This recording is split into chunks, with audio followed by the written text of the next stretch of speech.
आज बात करने वाले हैं कि मान लीजिए आपका अपना खेत है और आप खेती करते हैं और आप चाहते हैं कि मैं अगली फसल लगाने से पहले अपने खेत की मिट्टी की जांच करवाना चाहता हूँ, यानी कि सॉइल टेस्टिंग आप करवाना चाह रहे हो।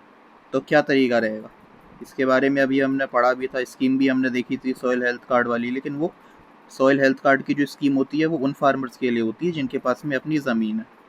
अगर आपके पास अपनी ज़मीन नहीं है और आप मान लो कहीं किराए पे खेत लेकर के खेती कर रहे हो, तो फिर आप टेस्टिंग करवा सकते हो। तो सॉइल टेस्टिंग का क्या तरीका रहता है वो मैं आपको पूरे अच्छे तरीके से समझाता हूँ। तो सबसे पहले तो हमें पर्पस पता होना चाहिए कि हम सॉइल सैंपलिंग किस काम के लिए कर रहे हैं, हमें कौन सा क्रॉप लगाना है। क्योंकि सॉइल सैंपल कितनी गहराई से निकालना है ये इसी पे डिपेंड करेगा कि आप कौन सा क्रॉप लगाना चाह रहे हो। कोई हैवी फीडर है, गन्ना वगैरह या मेज़ वगैरह, तो गहराई हम थोड़ा उस हिसाब से रखेंगे। अगर कोई हल्का क्रॉप आप लगाना चाह रहे हो तो उस हिसाब से देखेंगे, पल्स वगैरह है। तो सैम्पलिंग का क्या पर्पस है वो पहले आपको क्लियर कर लेना है। उसके बाद में आपको अपने सबसे पहले फील्ड को अच्छे तरीके से इंस्पेक्ट करना पड़ेगा। बाउंड्री वाला पोर्शन जहाँ पे मान लो अगर आपने फेंसिंग वगैरह लगा रखी है, उस एरिया को थोड़ा सा आपको अवॉइड करना है। अगर बीच में कोई पेड़ वगैरह आ रहा है, अब पेड़ है तो वहाँ पे पेड़ की पत्तियाँ भी गिरती होंगी। पेड़ की पत्तियाँ गिरती होंगी तो उस वाले पोर्शन में जो ह्यूमस का मात्रा है वो अल्टीमेटली थोड़ा ज़्यादा रहेगा, तो हमें पेड़ के नीचे सैम्पलिंग नहीं करनी है, उस एरिया को इग्नोर करना है। मान लो खेत का कोई एक एरिया ऐसा है जहाँ पर आप जो खाद है उसका ढेर लगाते हो, तो उस वाले एरिया को आपको हटाना है, मतलब उस वहाँ पे सैम्पलिंग नहीं होगी। इसके अलावा कोई ऐसा एरिया जहाँ पे पूरे खेत का पानी इकट्ठा होता है उसको अवॉइड करो। सैम्पलिंग केवल उसी एरिया में करनी है जहाँ पर मेन आपका क्रॉप कल्टीवेशन होता है, ये ध्यान रखना। अब सबसे पहले आपको करना है सारे के सारे टूल्स इकट्ठे करो। जैसे कि जो सॉइल सैंपल निकालने के लिए जो ऑगर है वो चाहिएगा। इसके अलावा खुरपी चाहिएगी, फावड़ा चाहिएगा, एक परात चाहिएगी। इसके अलावा एक पॉलीथिन वगैरह चाहिएगा जिसमें आप सैंपल को रखोगे, साफ़ पॉलीथिन। तो सारे के सारे टूल्स एक बार चेक कर लेना काम कर रहे हैं या नहीं कर रहे, साफ़ हैं या नहीं, प्रॉपर वर्किंग कंडीशन में है या नहीं। ठीक है। अब सबसे पहले सॉइल सैंपलिंग प्रोसीजर स्टार्ट करने से पहले आप जहाँ से भी सैंपल निकालोगे, फावड़े से सबसे पहले सारे वीड वगैरह आपको हटाने पड़ेंगे। सरफेस से जितने भी वीड वगैरह हैं सबको हटाना पड़ेगा। ठीक है। अब यहाँ पे दो तरीके होते हैं। जैसे कि जब हम सॉइल हेल्थ कार्ड स्कीम पढ़ रहे थे, जो कि काम पूरे तरीके से सरकार के जो सरकारी अधिकारी हैं वो करते हैं। किसान ना अपनी जेब से पैसा लगाता है ना वो सैंपल कलेक्ट करता है। तो वो लोग पूरे गांव के लिए सॉइल सैंपलिंग के लिए ग्रिड सैंपलिंग का तरीका अपनाते हैं। इरिगेटेड कंडीशन में एक ग्रिड जो है लगभग 2.5 हेक्टेयर की एरिया होता है, और जो रेन फेड कंडीशन में एक ग्रिड लगभग 10 हेक्टेयर का एरिया होता है। ये तो सॉइल हेल्थ कार्ड स्कीम के तहत जो सैंपलिंग होती है उसका बता रहा हूँ, लेकिन यहाँ पे हम बात कर रहे हैं कि किसान अपनी खेत की जो सॉइल टेस्टिंग है खुद करवा रहा है, तो सैंपल भी किसान जो है खुद कलेक्ट करेगा। उसका तरीका हम यहाँ पे देख रहे हैं। तो यहाँ पे हम रैंडम सैंपलिंग जो है उस पर फोकस करेंगे, यानी कि जितना हमारा खेत में कल्टिवेबल एरिया है जहाँ पे हम कल्टीवेशन करते हैं वहाँ से हम रैंडम सैंपल चूज़ करना शुरू करेंगे। ठीक है। सबसे पहले ऊपर की 1 से 1.5 इंच लेयर तो आपको हटा ही देनी है। ठीक है, हटा दी। अब ये ध्यान रखना कि सॉइल सैंपल तभी कलेक्ट करना जब मिट्टी में इतनी नमी हो कि आराम से वो उसमें होल करा जा सके। अगर बहुत ज़्यादा सूखी है तो भी मत करो, और बहुत ज़्यादा गीली है तो भी आप नहीं कर सकते। तो आपको उस समय के लिए वेट करना पड़ेगा जब मिट्टी में ऑप्टिमम मॉइस्चर हो। ठीक है। अब जो जैसे आपका मान लो फील्ड था, मान लो ये आपका पूरा का पूरा एक फील्ड था, और यहाँ पे मान लो कोई भी वो नहीं है, पेड़ पौधा वगैरह नहीं है, कोई खाद का ढेर भी नहीं है। तो आप इसे चाहो तो वैसे डिवाइड कर सकते हो या फिर रैंडम सैंपल ले लो, सिंपल, वो सबसे ईजी रहता है। तो यहाँ पे अब हम रैंडम सैंपल एक एक करके लेते हैं। जिस भी लोकेशन से सैंपल निकालेंगे सबसे पहले सरफेस जो है 1 से 1.5 इंच की मिट्टी हटानी पड़ेगी, वीड वगैरह हटाने पड़ेंगे। उसके लिए हम फावड़े का इस्तेमाल करेंगे। ठीक है। अब यहाँ पे हमें 6 से 8 इंच गहराई गड्ढा करना पड़ेगा, वी शेप का। कर लिया। गड्ढे की सारी मिट्टी हटा देनी है। ठीक है। और गड्ढे का जो बेस है उसके थोड़ा ऊपर से यहाँ से स्लाइस हम काट करके निकाल लेंगे सॉइल के। ठीक है। काट करके निकाल लिया, लगभग 2 इंच तक होना चाहिए एक स्लाइस। उसके बाद में जो भी आप अपने साथ सैंपल कंटेनर लेकर के आए उसमें स्टोर कर लेना। ठीक है, इसी तरीके से सारी की सारी लोकेशन से सैंपल कलेक्ट कर लेना। कम से कम 6 सैंपल तो ले ही लेना अलग अलग लोकेशन से। या फिर आप ऐसे भी कर सकते हो जैसे मैंने आपको दिखाया था, जो मेरा फील्ड था उसको मैंने 4 भाग में डिवाइड कर लिया था और हर एक भाग से मैं 2 सैंपल कलेक्ट कर लेता था, तो इस तरीके से 8 सैंपल हो गए थे। अगर आप वैसे नहीं चाहते तो आप रेंडमली 6 से 8 सैंपल कलेक्ट कर लेना। फिर इसका एक जगह आपको ढेर लगाना पड़ेगा, पूरे अच्छे से मिक्स कर लेना पूरे को और 2 भागों में डिवाइड कर लेना। एक भाग हटा देना, बचा हुआ जो भाग है उसके 4 भाग करना, उसमें से उनको अच्छे से मिक्स करना और 2 भागों में डिवाइड करना।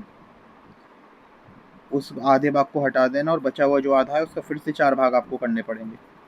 फिर उसमें से फिर 2 भाग आपको हटाने हैं और इस तरीके से डिवाइड करते हुए तब तक जाना है जब तक 200 से 250 ग्राम सैंपल ना हो जाए। ठीक है, क्योंकि लैब में जो स्टैंडर्ड सैंपल साइज़ है वो लगभग 200 से 250 ग्राम जाएगा। अब ये सारा का सारा सॉइल सैंपल आपको सुखाने के लिए एयर ड्राई करना है, याद रखना धूप में नहीं सुखाना, एयर ड्राई करना है। उसके बाद में ग्राइंडिंग करनी है मोटार और पेसल का इस्तेमाल करके। फिर जो है आप छान लेना इसे अच्छे तरीके से। ग्राइंडिंग से ये होगा जितने भी लंप वगैरह हैं वो सब खत्म हो जाएंगे। उसके बाद आप इसे छान लेना, छानने के बाद में इसे स्टोर कर लेना कूल ड्राई प्लेस पर जब तक एनालिसिस के लिए आप लैब में नहीं भेज रहे। अब आपने छान के इसको रख दिया। अब आपको करना ये है कोई भी विजिबल कैरेक्टरिस्टिक इस समय पर इसका क्या कलर है, क्या टेक्सचर है, क्या स्ट्रक्चर है, जितना भी आपको जानकारी है, आपने कौन सी फसल लगाई थी पहले, हार्वेस्टिंग से पहले आपने कौन सी फसल की अभी हाल ही में हार्वेस्टिंग करी है, ये सारी चीज़ें आपको उसमें मेंशन करनी पड़ेंगी। कोई फर्टिलाइज़र आपने अप्लाई करा है उसकी जानकारी लिख देना, कौन सी फसल लगाई थी इससे पहले उसकी जानकारी लिख देना, क्रॉप रोटेशन फॉलो कर रहे हो नहीं कर रहे हो उसकी जानकारी लिख देना, इरिगेशन आपने हाल फिलहाल करा नहीं करा था उसकी जानकारी लिख देना। ठीक है, फिर इस पूरे सैंपल को केयरफुली पैक करके, ठीक है ना, इसे हम भेज देंगे सॉइल टेस्टिंग लैब के लिए। ठीक है, ये याद रखना हमेशा सॉइल सैम्पलिंग तभी करते हैं जब ऑप्टिमम मॉइस्चर हो उसमें मिट्टी में, ये ध्यान रखना ताकि आसानी से खुदाई में आ जाए। फिर क्या है, फिर सीधे हमने लैब में भेज दिया सैंपल, तो रिपोर्ट आ जाएगी। 12 पैरामीटर होते हैं, उन्हीं पर आप टेस्टिंग करवा सकते हो। हर एक पैरामीटर का अपना एक स्पेसिफिक प्राइस होता है, आप चाहो तो 12 का करवाओ या फिर आपके ऊपर है, 4 का करवा सकते हो, 6 का, 7 का, 8 का।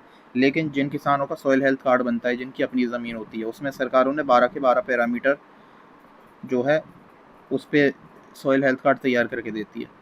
और ये लगभग उनका जो कार्ड है 2 साल के लिए वैलिड रहता है, फिर हर 2 साल में कार्ड उनका तैयार होता है। खैर हमारा तो सॉइल टेस्टिंग का है, तो मान लो हमने पैसे दे के 12 के 12 पैरामीटर्स पे जांच करवा ली, तो किसान अपने हिसाब से करवा सकता है। ठीक है, ये फिजिकल प्रॉपर्टीज़ होती हैं सॉइल की, जैसे डेंसिटी है, टेक्सचर है, स्ट्रक्चर है, कलर है। टोटल 12 पैरामीटर मेनली यहाँ पे रहते हैं। Organic carbon, electrical conductivity, pH, NPK के बारे में, सल्फर है, ऐसे 12 पैरामीटर आपको देखने को मिलेंगे जिन्हें 4 कैटेगरी में डिवाइड कर रखा है। इसके अलावा कुछ चीज़ें जैसे मैंने आपको पहले भी बताई थी, मान लो आपके खेत में आपने खाद के लिए कहीं ढेर लगाते हो तो वो कौन अवॉइड करना है, पेड़ वगैरह आ रहा है उसे अवॉइड करो, कॉर्नर्स को अवॉइड करो, दीवार वाली साइड को अवॉइड करो, और नॉन कल्टिवेटेड एरिया की सैम्पलिंग नहीं होगी। अगर आपने खेत का कुछ एरिया किसी स्पेसिफिक चीज़ के लिए डेडिकेट कर रखा है कि यहाँ तो मैं अपना प्राइमरी क्रॉप की जगह कुछ और चीज़ लगाऊंगा, तो फिर उसके लिए सॉइल सैम्पलिंग आपको अलग करनी पड़ेगी। जैसे कि वहाँ पर आप अगर कोई और क्रॉप लगाना चाह रहे हो या फिर वहाँ की मिट्टी थोड़ी सी अलग टाइप की है, तो उसकी टेस्टिंग अलग करवानी है। ठीक है, सॉइल सैम्पलिंग करनी तभी है जब मिट्टी में ऑप्टिमम मॉइस्चर हो। याद रखना जितने ज़्यादा सैंपल हम लेंगे हमारी एरर के चांसेस उतने ही कम रहेंगे, इसलिए कहा गया है कम से कम 6 से 8 सैंपल। अच्छे तरीके से ग्राइंड वगैरह कर लेना, छान लेना ताकि बड़े लंप वगैरह ना रहें। डेप्थ कितनी गहराई से निकालनी है, जनरली 6 से 8 इंच, नहीं तो वो मेनली डिपेंड करता है वैसे क्रॉप टू क्रॉप पे। ठीक है, फिर अच्छे से ड्राई वगैरह करके जो आप पैकेट भेजोगे उस पर ये सारी डिटेल ज़रूर लिख देना, आप अगले सीज़न में कौन सी फसल लगाना चाह रहे हो। देखो एक्चुअल में वो लगानी चाहिए नहीं लगानी चाहिए, यानी कि कौन सा क्रॉप लगाना चाहिए ये भी उसमें मेंशन रहेगा। अगर आप उन्हें बोलोगे तो वो भी लिख करके दे देंगे कि कौन सी फसल लगानी चाहिए मिट्टी की कंडीशन के हिसाब से। या फिर अगर उसमें कोई इम्प्रूवमेंट करने की ज़रूरत है, एसिडिक है, बेसिक है, तो किस तरीके से उसे रिक्लेम किया जा सकता है, वो भी चीज़ें मेंशन कर दी जाती हैं। तो आप जो सैंपल भेज रहे हो आपको क्या क्या मेंशन करना है, आपको अपना नाम उसमें मेंशन कर देना है, क्या पर्पस है वो मेंशन कर देना, कौन सी तारीख को सैंपल लिया, कौन सी जगह से सैंपल लिया, कोऑर्डिनेट वगैरह सब मेंशन कर देना, कितनी गहराई से निकाला, उस समय पे जब निकाला तो सॉइल टेक्सचर कैसा है, कोई प्रॉब्लम तो नहीं है मिट्टी में जो आप फेस कर रहे हो, हाल फिलहाल इरिगेशन किया था नहीं किया था, कोई फर्टिलाइज़र तो नहीं डाला, इसके अलावा लैंड यूज़ आपका पिछले पुराने सीज़न में कौन कौन से क्रॉप आप लगा चुके हो या अब आप कौन सा क्रॉप लगाना चाहते हो, ये सब जानकारी आपको जो आपका सॉइल सैंपल वाला पाउच है या पैकेट है उस पर लिख के भेजना है टेस्टिंग के लिए। ये मैंने डायग्राम आपको दिखाई दिया था, वी शेप पिट बना करके बेस से थोड़ा सा ऊपर से स्लाइस निकालते हैं, ध्यान रखना। ठीक है, ये हमारा पूरा टॉपिक हो गया।